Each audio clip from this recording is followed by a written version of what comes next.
Bienvenidos al podcast de trotadores.com, episodio número 1.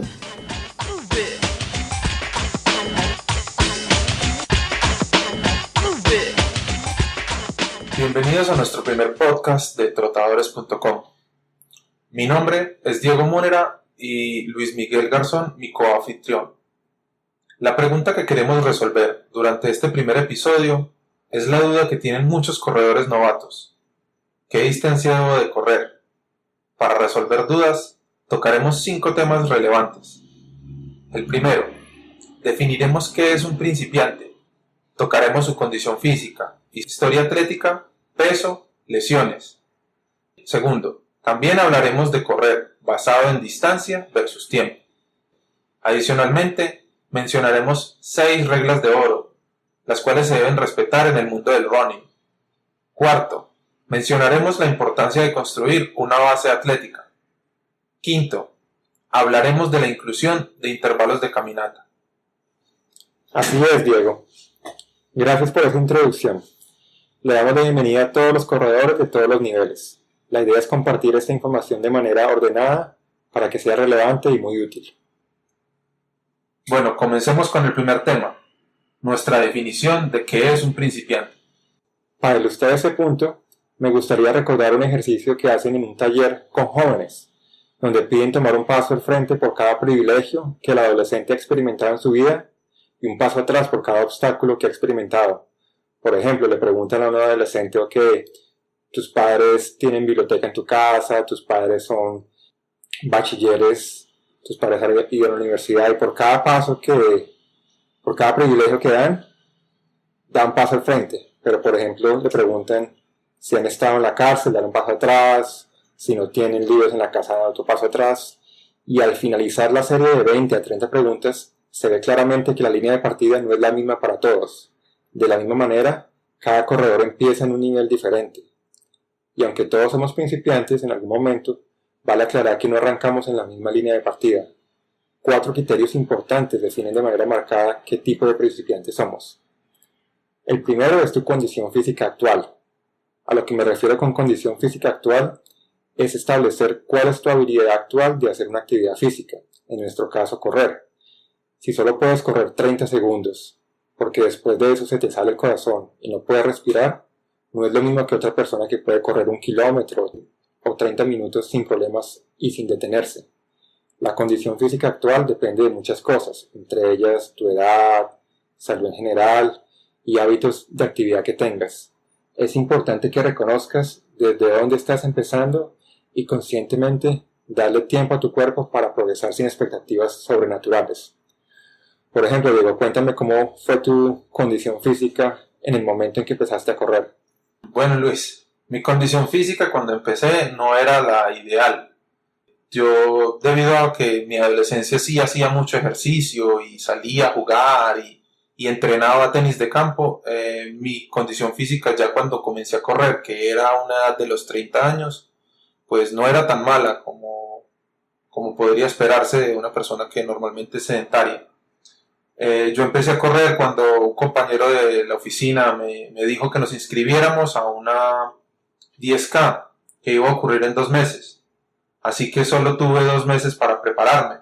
Y lo logré. Corrí los 10 kilómetros, pero terminé muy cansado, con un poco de dolor, pero hubiese deseado que alguien con más experiencia me hubiese dado una mejor guía. Bueno, ese es un excelente ejemplo para introducir nuestro siguiente criterio, el cual llamamos historia atlética. Una vez más, no es lo mismo comparar a una persona que nunca ha hecho ninguna actividad física a otra como tú, que aunque era nuevo para el mundo del running, probablemente hizo ejercicio antes. Por ejemplo, tú el tenis. Otras personas utilizan la bicicleta frecuentemente o nadan los fines de semana varias vueltas a la piscina. Incluso es muy diferente la adaptación que el cuerpo puede tener si eres una persona que camina varias veces a la semana o tienes un trabajo que te obliga a moverte físicamente, por ejemplo levantar cajas o caminar, subir escaleras, etc. Si eres una persona que lleva una vida muy sedentaria, manejando de la casa al trabajo, sentado en un cubículo la mayor parte del día y que tu forma de entrenamiento no requiere que el número de palpitaciones por minuto de tu corazón suban. Hago hincapié a que no es lo mismo una persona la cual tenga una condición física actual muy baja, pero tenga un poco de historia atlética en su hoja de vida, a una persona que está igual de mal en su condición física actual, pero tiene muy poca o ninguna historia atlética. Cosas como memoria muscular, fuerza mental y experiencia en crear hábitos positivos influyen en qué tipo de principiante eres. Es como montar bicicleta. Una vez aprendes, nunca lo olvidas. No importa si han pasado 25 años desde que te subiste a una bici, pero si nunca has dado un pedalazo encima de una bici, es necesario hacer todo desde cero. Cuéntame otra vez un poquito de tu historia atlética. ¿Tú crees que lo que estoy diciendo es un poquito válido? Claro que es válido. Como te comentaba, yo en mi niñez estuve entrenando diferentes deportes. Estuve en fútbol, estuve en natación, estuve en tenis de campo. En mi adolescencia continué entrenando un poco de tenis de campo. Me gustaba caminar mucho, montar bicicleta. Es por eso que mi historia atlética, digamos, es buena y tengo un buen estado físico, y es por eso que cuando empecé a trotar no fue que me dio tan difícil como a otras personas que realmente se les hace más complicado y requiere más esfuerzo. Exacto, o sea, esa es la diferencia entre condición actual e historia física. Aunque tú eras nuevo para el mundo del running, tenías como un bagaje atlético para facilitar transición. la transición. Ahora pasemos al tercer criterio, que es el tema del peso corporal. El sobrepeso es algo con lo que muchos batallamos constantemente. Yo me incluyo ahí, por lo que debemos de tener cuidado a no sobreesforzarnos, porque esto nos causaría una lesión de la cual nos tendríamos que recuperar. Es verdad, Diego. Y quizás suene un poco obvio, pero vale la pena traerlo a colación, ya que lo abarcamos desde un punto de vista más técnico que lo que esperabas escuchar.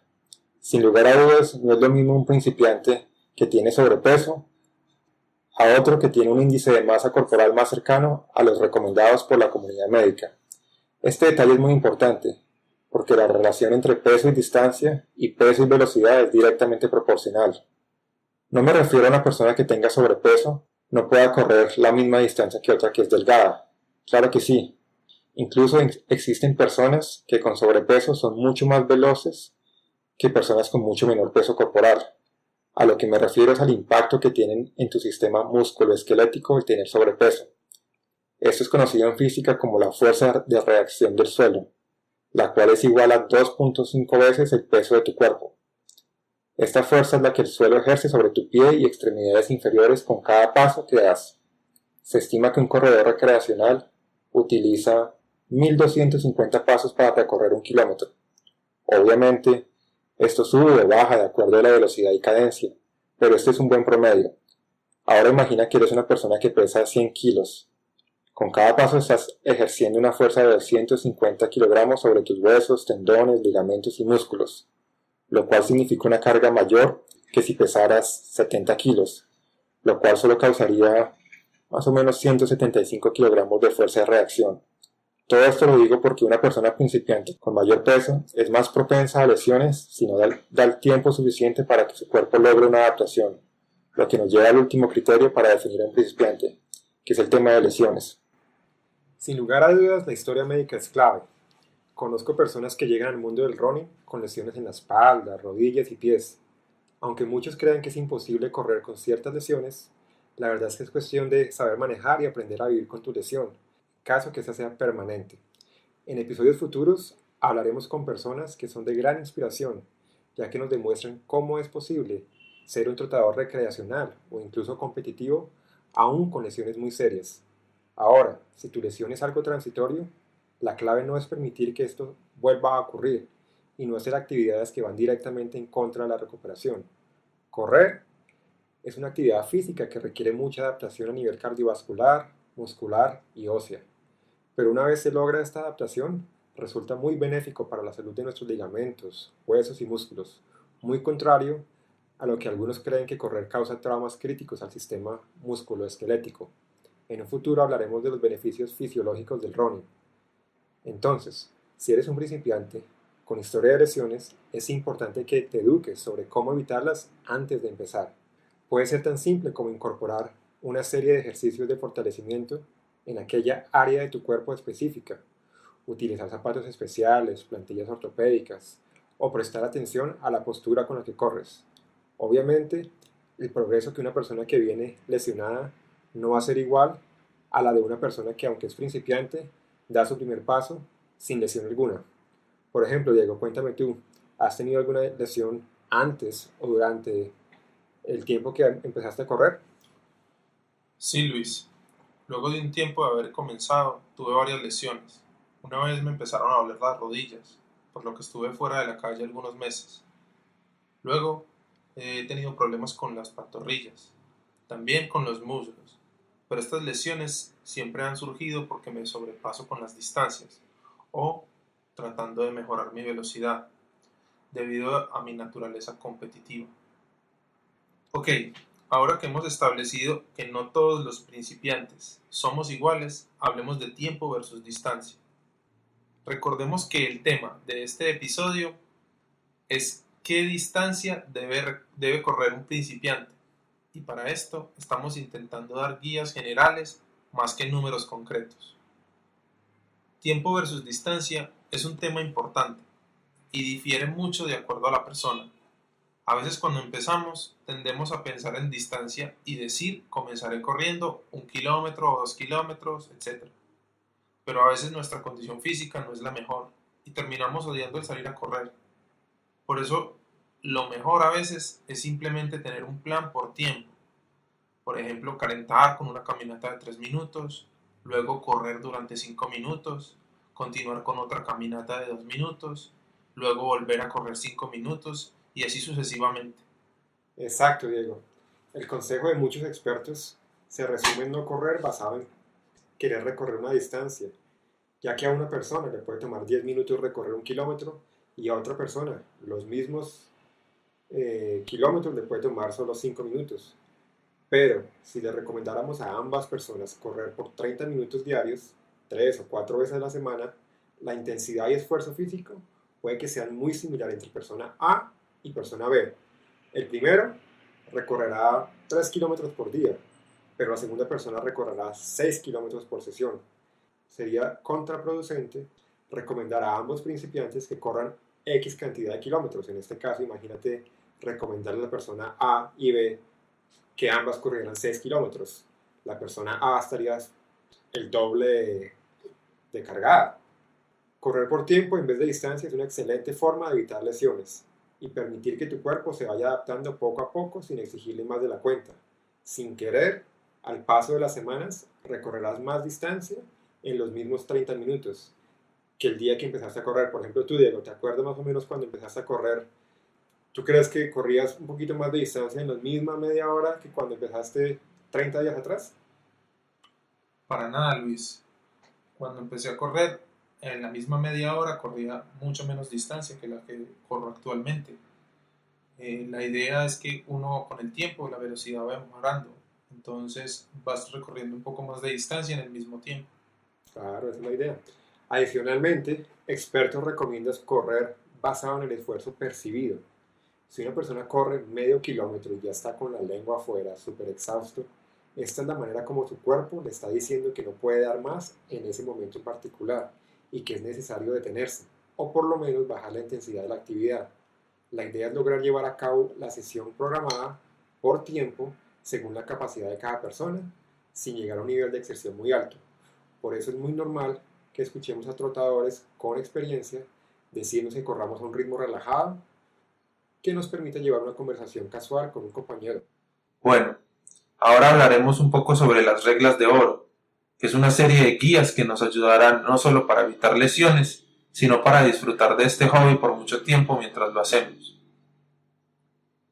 Una de las reglas es no hacer mucho en poco tiempo. Uno de los errores que cometemos cuando empezamos a correr es dejarnos llevar por la emoción e intentar hacer mucha distancia en muy poco tiempo, o correr mucho más rápido de lo que puedes correr actualmente, lo que nos lleva a lesiones por sobreesfuerzos. Así es, Diego. Es muy normal que tengamos la habilidad de correr distancias más largas y a velocidades más rápidas que lo que nuestro sistema musculoesquelético está preparado para soportar. Por ejemplo, puede que tu esposa físicamente pueda correr 3 kilómetros sin parar, si por alguna razón tuviera que hacerlo esporádicamente, ya sea por una emergencia, una apuesta o algo similar, pero que ella corra 3 kilómetros varias veces a la semana de manera consistente, va a causar una sobrecarga. Solo porque puede, no quiere decir que debe hacerlo. Es mejor ser muy conservador y no llevar el cuerpo hasta el límite cuando se está empezando. Sí es, Luis. Por eso es que la siguiente regla es también muy importante. No incrementar más del 10% de distancia cada semana. He escuchado que se debe trabajar en la base atlética, comenzar lento e ir incrementando 10% más o menos cada semana. ¿Me puedes explicar esa regla? Prácticamente tú ya lo dijiste, es no incrementar más del 10% la distancia máxima de la semana anterior. Es mucho mejor demorarse un par de meses en construir una buena base que empezar de manera agresiva y lesionarte unos cuantos meses después. Por eso los expertos recomiendan empezar con una distancia o tiempo muy inferior a tu habilidad actual e ir incrementando en un 10% cada semana. Por ejemplo, si hoy físicamente tú puedes correr 10 vueltas a la pista, para ser conservador es mejor que tú empieces tu entrenamiento con 5, o sea, la mitad de lo que puedes hacer, y cada semana agregues el 10%. En este ejemplo hipotético, darías 5 vueltas y media la segunda semana, 6 vueltas la tercera semana, 6 vueltas y media la cuarta semana, y así sucesivamente. Suena un poco tedioso, pero tu cuerpo te lo agradecerá.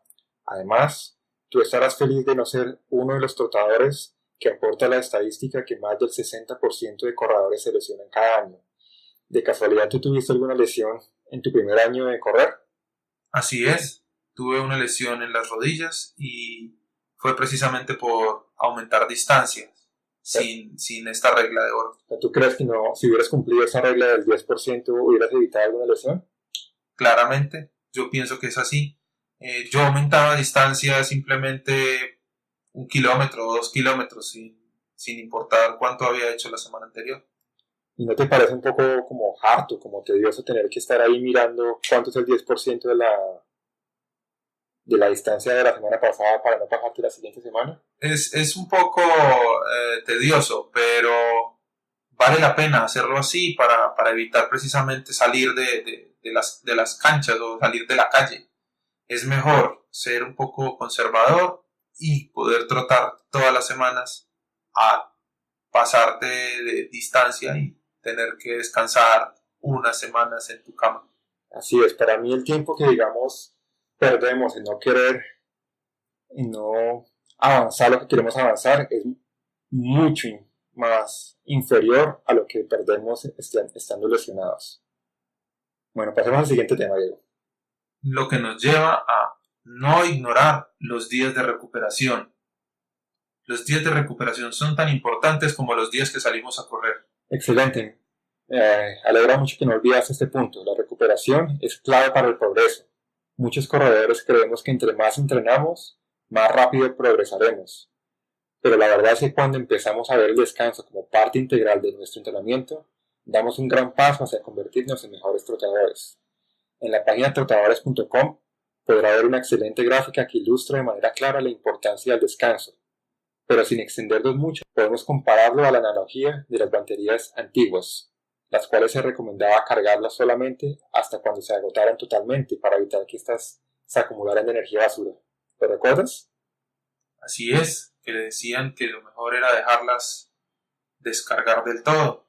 Hay momentos en los que tenemos que dejar que los músculos descansen. Así es, lo mismo sucede con tu cuerpo. Si nunca le das oportunidad a tu organismo de recuperarse, nunca llegará al punto de equilibrio. Siempre estarás comenzando la actividad con un déficit físico, lo cual no solo afectará tu rendimiento en ese día en particular, sino que también hará que te lesiones tarde o temprano. Vamos al siguiente punto. Los tenis no son inmortales. Revisar el estado de los tenis por distancia recorrida y no por el tiempo que los has tenido. Ahora, otra guía importante es que debemos tener en cuenta el desgaste de los tenis. Mi consejo es llevar un registro de la distancia recorrida. La mayoría aconseja ir cambiando los tenis luego de unos 700 a 900 kilómetros recorridos y no basarse en el tiempo en que se han tenido este par de tenis. Puede que una persona recorra 900 kilómetros en 3 meses, puede que otra se demore un año. Mientras tengamos un registro de estas distancias, nos es más fácil saber cuándo debemos de modificar o cambiar nuestros tenis. Este es un consejo muy sabio, Diego. La verdad, cuando empecé a correr, nunca pensé en llevar un registro. Pero si la idea es empezar a adoptar el hábito de correr consistentemente, es súper importante llevar un registro. No solo para saber cuántos kilómetros has puesto en tus tenis, pero para muchas otras cosas. Este tema de un diario lo hablaremos en otro episodio diferente.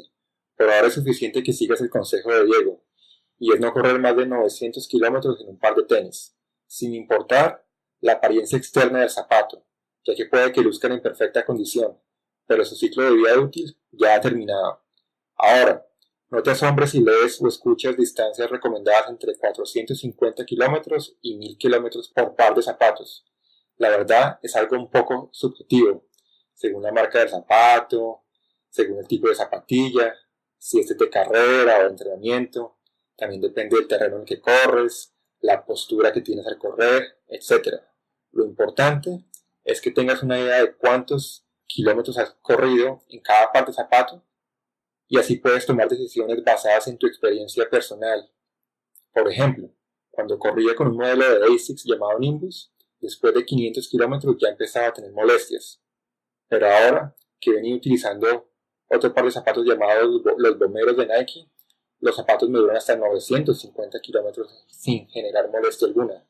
Lo importante es escuchar a tu cuerpo. Diego, cuéntame un poquito de tus zapatos, que más o menos qué usas, qué kilómetros les pones, cuéntame un poquito de ese tema. Bueno, mis zapatos, los que yo estoy acostumbrado a comprar, son los Mizuno. Y normalmente me duran 900 kilómetros o 800 kilómetros antes de empezarme a generar molestias. Pero también me gusta revisar la suela. Aunque llevo el registro de los kilómetros, a veces veo que si la suela ya empieza a desgastarse mucho, es hora de cambiar mis zapatos, así no haya cumplido los kilómetros. Lo normal es que me duren 800 o 900 kilómetros. ¿Y cómo mantienes este registro de los kilómetros? O sea, ¿los anotas en papel y lápiz o cómo lo haces? Bueno que preguntes eso. Yo uso una aplicación de celular para registrar todas mis salidas a correr. Y en esta aplicación de celular puedo ver el número de kilómetros recorrido durante un determinado tiempo.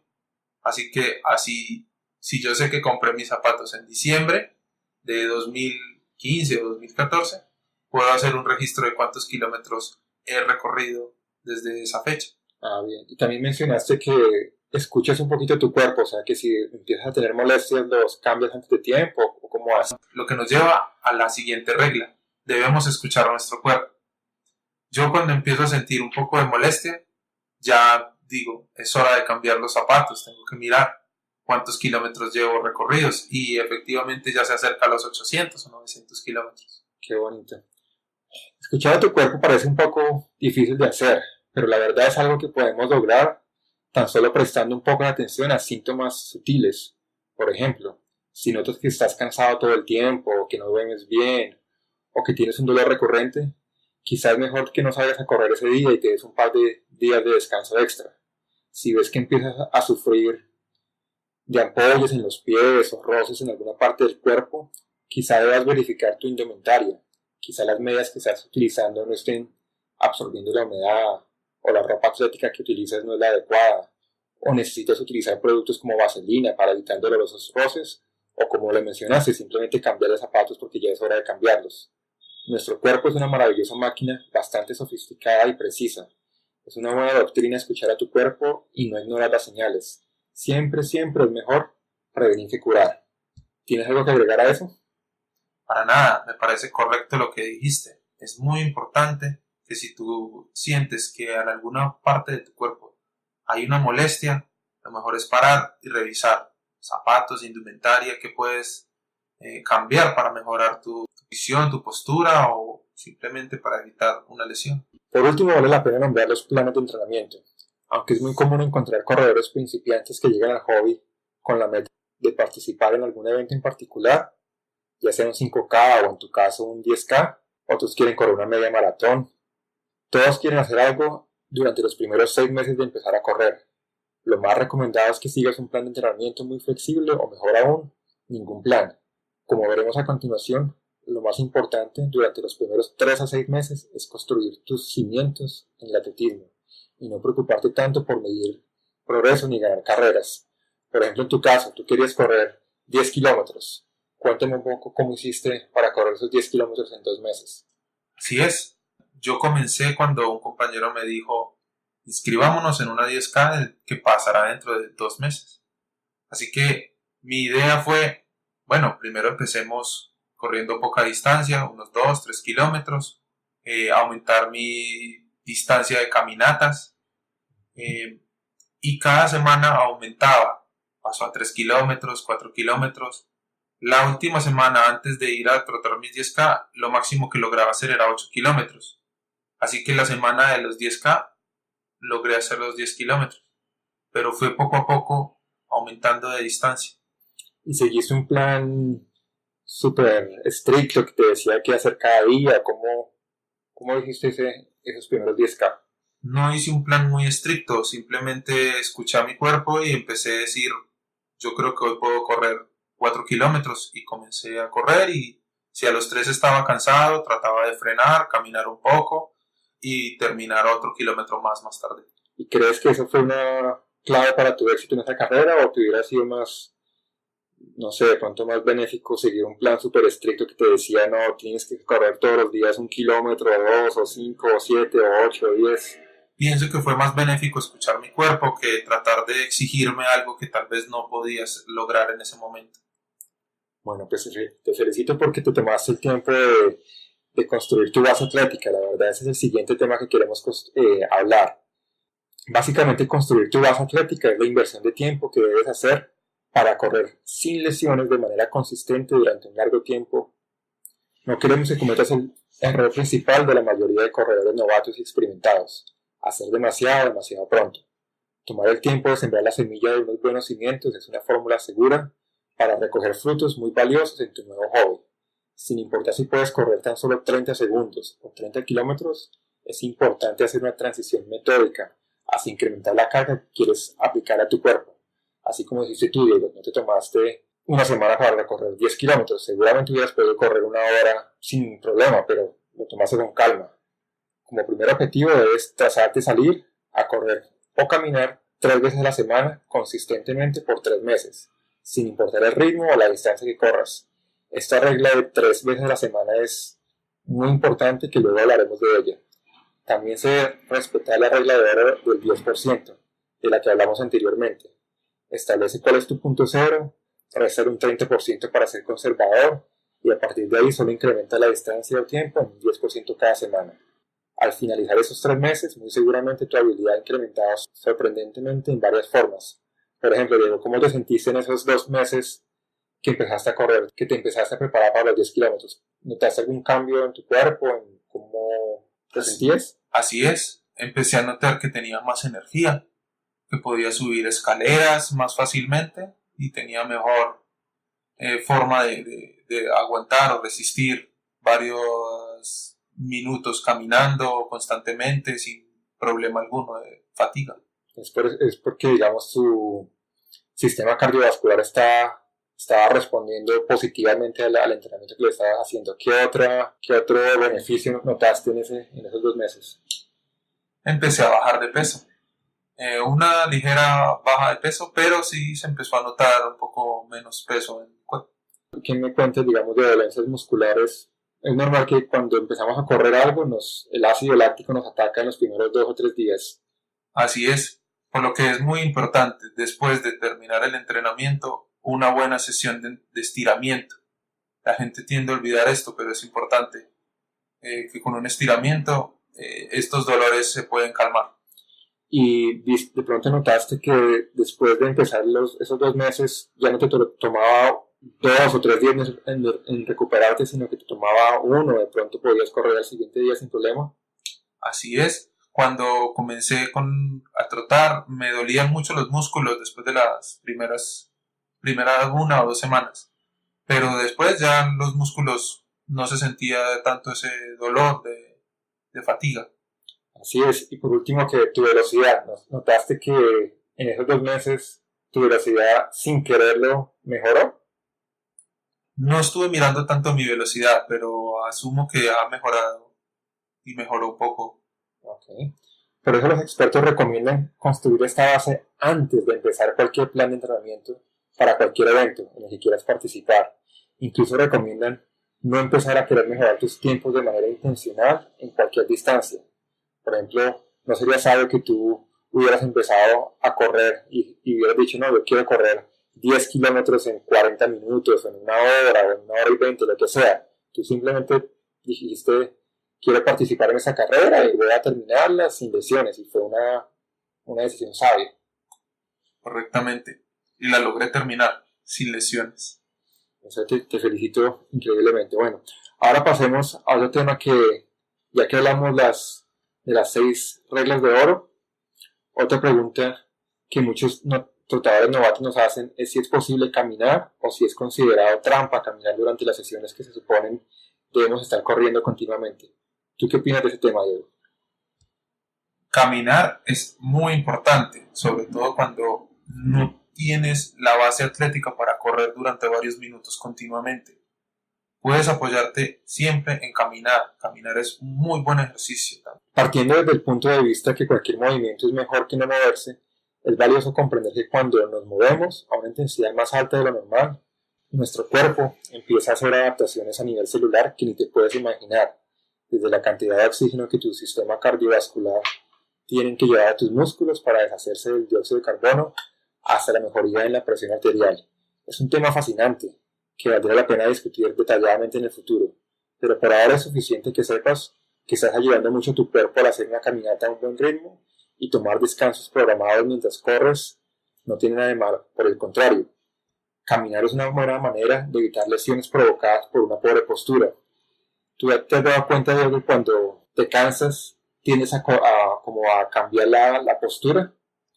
Sí, así es. Es muy importante tener una buena postura al correr, pero si está uno muy cansado, empiezas a bajar la mirada, a hacer posiciones y posturas que no son las mejores. Y cada vez que cambias esa postura, como que causas que la armonía biomecánica que tenías al principio se desvanezca. Y esto ejerce presiones en puntos del cuerpo que no están diseñadas para soportar ese tipo de fuerzas, por ejemplo las rodillas. Muchos de nosotros tenemos problemas en las rodillas porque tenemos una mala postura.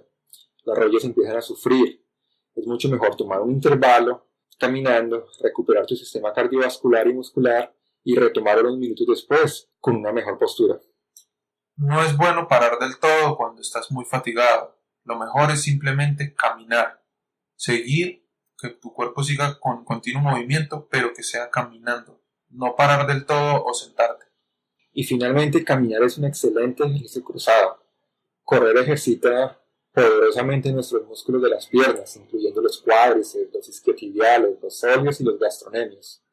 También obviamente los glúteos máximos, los flexores, extensores y rotadores de cadera, que asisten en el movimiento de correr. Pero caminar ejercita esos músculos con una menor intensidad y por ende colabora en la recuperación al mismo tiempo que te estás moviendo. Esto es conocido como recuperación activa. Por eso es muy recomendado que al finalizar una sesión de trotar no te detengas inmediatamente, sino que hagas al menos 1 kilómetro de enfriamiento a un ritmo inferior o simplemente caminar. ¿Tú más o menos haces algún tipo de enfriamiento o calentamiento caminando, Diego? Sí, después de terminar mi entrenamiento, trato de empezar desde una distancia de unos 500 o 600 metros desde mi casa, por lo que cuando termino, desde donde empecé, son 600 minutos de regreso caminando, y eso hace que mi cuerpo baje sus pulsaciones, mi corazón baje pulsaciones lentamente. ¿Y piensas que esa rutina de enfriar y calentar caminando te es útil para tu entrenamiento? Totalmente útil. Por eso no es bueno salir a correr justo en la entrada de tu casa. Es mejor caminar unos 5 o 10 minutos desde la entrada de tu casa y comenzar desde ese punto y terminar en ese mismo punto para que tengas esos mismos 5 o 10 minutos de regreso de enfriamiento.